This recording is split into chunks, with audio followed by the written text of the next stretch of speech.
and I think it can take out the cash on Saturday. Desert Lightning lifting, Moira a half away. Desert Lightning will win. Desert Lightning has won it from Moira. Gate 2 should position itself on speed, and I think Madame Jeanette's in with a good chance. Madame Jeanette, Streetcar Fury over the top late. Madame Jeanette with a bib in front, worried the favourite out of it. Madame Jeanette wins, beats Streetcar Fury. Has the 52 kilos after the claim, will go straight to the front, off the week, back up. I want to be on. Nasho in front, they're going to land the plunge. Nasho wins here from Headphones, who flashed home for second.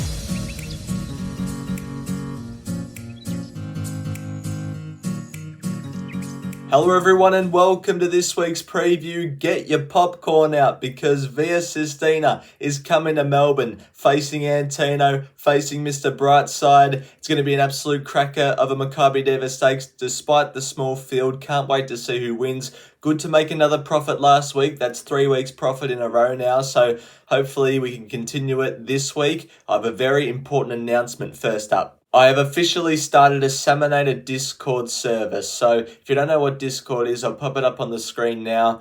I don't really know how to describe it myself, but I've been wanting to do this for quite a while, but never really had the motivation to set one up until during the week. So I'm going to give it a go. It's pretty much just a chat room where I can communicate with some of you guys a lot better rather than over a YouTube comment or something of that caliber. So yeah, link will be in the description to join that up. Make sure you check it out. Now quickly touching on the Fan Cup, the first week of September is done and dusted. This is the leaderboard. We had some good winners last week tipped by people, and Anthony currently leads the way, but there's some good competition behind him. If you see your name on the leaderboard at the moment, then congratulations, but it's not over yet. We've got the rest of September to go.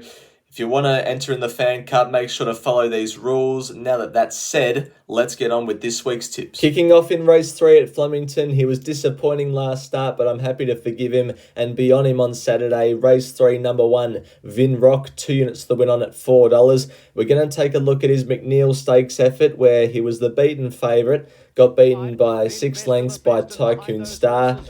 Thought there were some excuses in this run. He was over racing a bit in the mid stages, racing very fresh, and Mark Zara said that he wanted further. He got very well backed in late, got it out to as much as 460 late in betting, smashed back into 380, so the market wanted to be with him.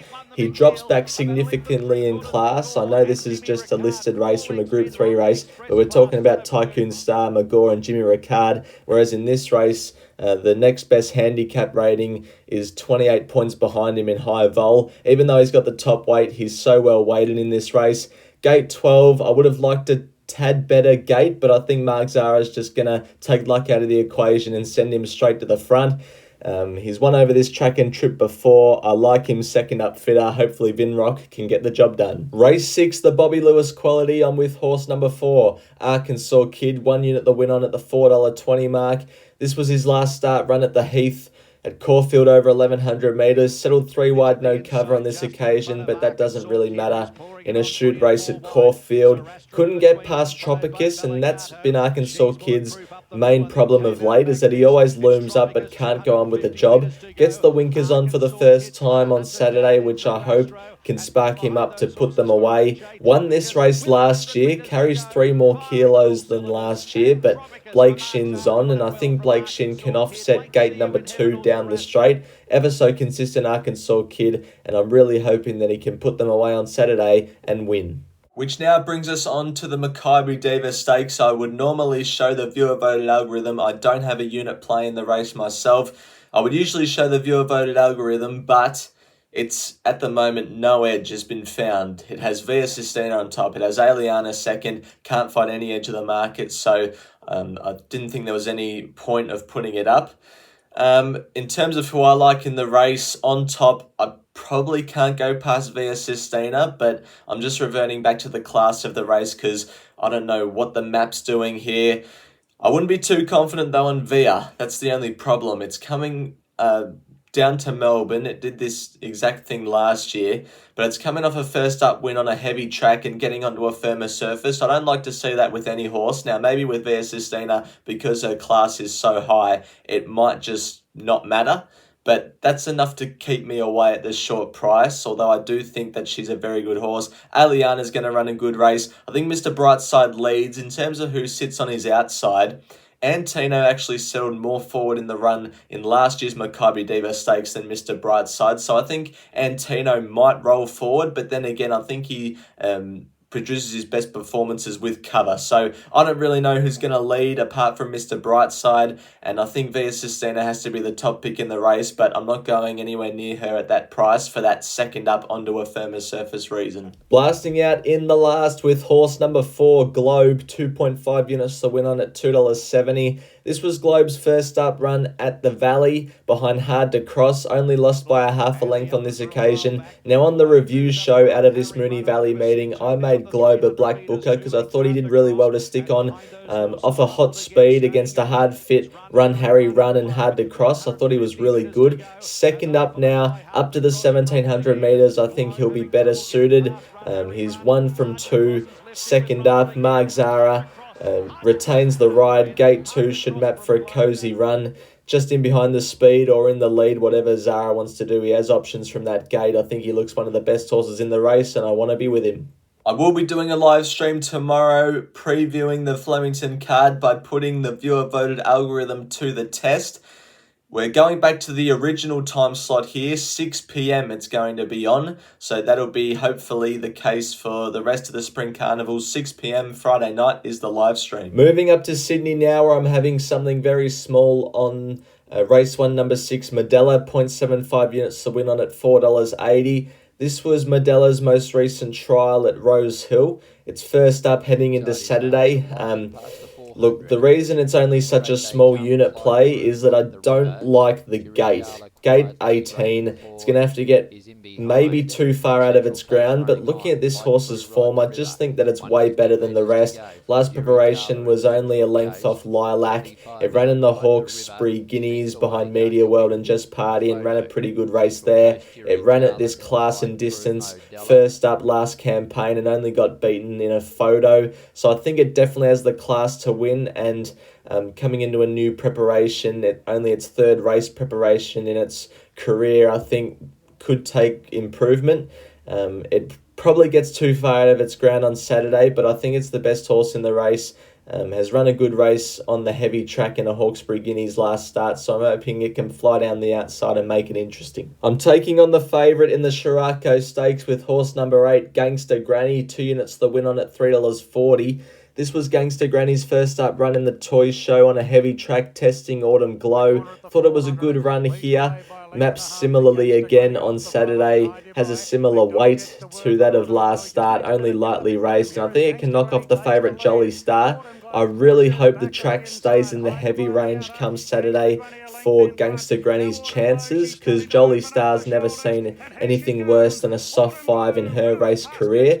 And Gangster Granny's already got a run under the belt in the preparation. So even though Jolly Star is the classier horse, Gangster Granny has 5 kilos less race fitness, and I think hopefully the track condition can play right into its alley as well. I want to be with the Granny. It's that time of the week. It's last man standing. We didn't do that great last week. Nothing has changed in terms of positions on the leaderboard for anybody. Cole still leads.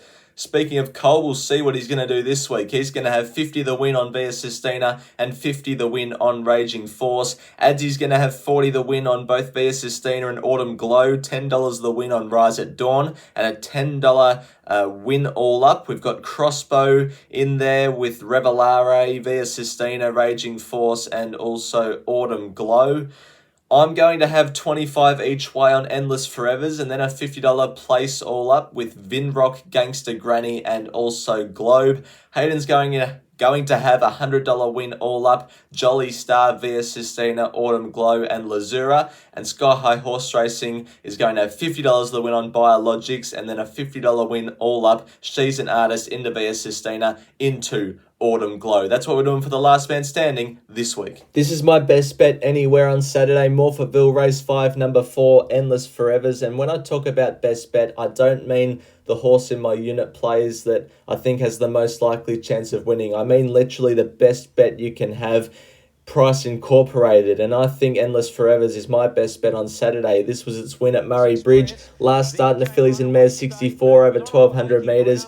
They sent it forward from the wide gate here, and it just kept clawing away to only just scraping in the end. This was over 1200 metres, back to the 1050 I think suits. From the wide gate, I hope they send it forward again and go outside the leader or in the lead, because I don't think it's any chance at all if they try and ride it back. Third, if you remember Saminator's form factors, when I talked about the let-up being profitable, well, third up and 28 plus days in between runs, when those two things combine and my system throws it up, which it's thrown up Endless Forevers, 50 starts for 60% profit on turnover. So Endless Forevers is a horse that my system threw up, and it has the third up 28 plus days between runs thing that I like, and it's $6, which is even better. So from gate 9, again, hope they send it forward. I think it's got the class to win. I was on it last start. I'm going to be on it on Saturday, and I hope it can get the job done. Blasting out in the last at Morphettville with race 9, number 15, Beautiful Jewel, 1.25 units the win on at the $4.60 mark. This was Beautiful Jewel's first up run at Morphettville behind Hot Strut. Was well backed late in betting, loomed up to go past the leader, did go past the leader, and then I think Race Fitness got it on the line, and it ran second.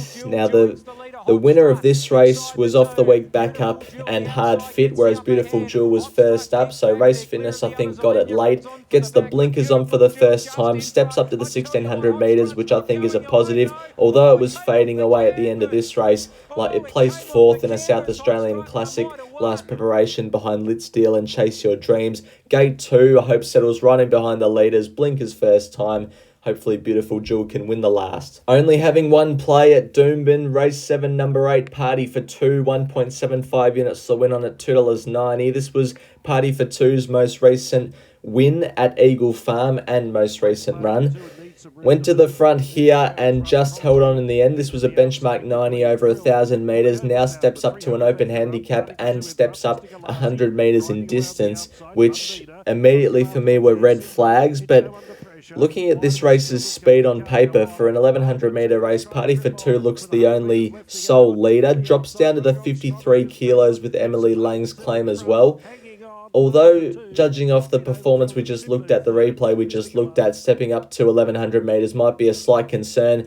I don't think so. It's won at 1,200 metres before. Earlier this year, it started favourite in a 1,400 metre listed race. So I'm hoping Party for 2 can go straight to the front, say ta-ta at the top of the straight, and win. Now we'll move on to Let It Ride. I can't remember who we had last week, but the place bet got up and we're just over $2,000 at the moment. What am I going to do this week? I'm going to have it all the place on Globe in the last at Flemington. You can get $1.60 the place currently on Bet365. I thought that was decent value for Globe the place. It's our Let It Ride for this week. Well, thanks everyone for watching this week's preview. At the moment, I think it's a 12.75 unit spend. Can't wait for the day's racing. There's some big fields and big money up for grabs at Flemington. There's some really good racing up in Sydney. I can't wait for the Adelaide races because it's been successful for me the past month or so. And one in Queensland, which hopefully goes all right as well. Thanks everyone again for watching. Enjoy your Saturday. Hope you back some winners. And until next video, bye for now.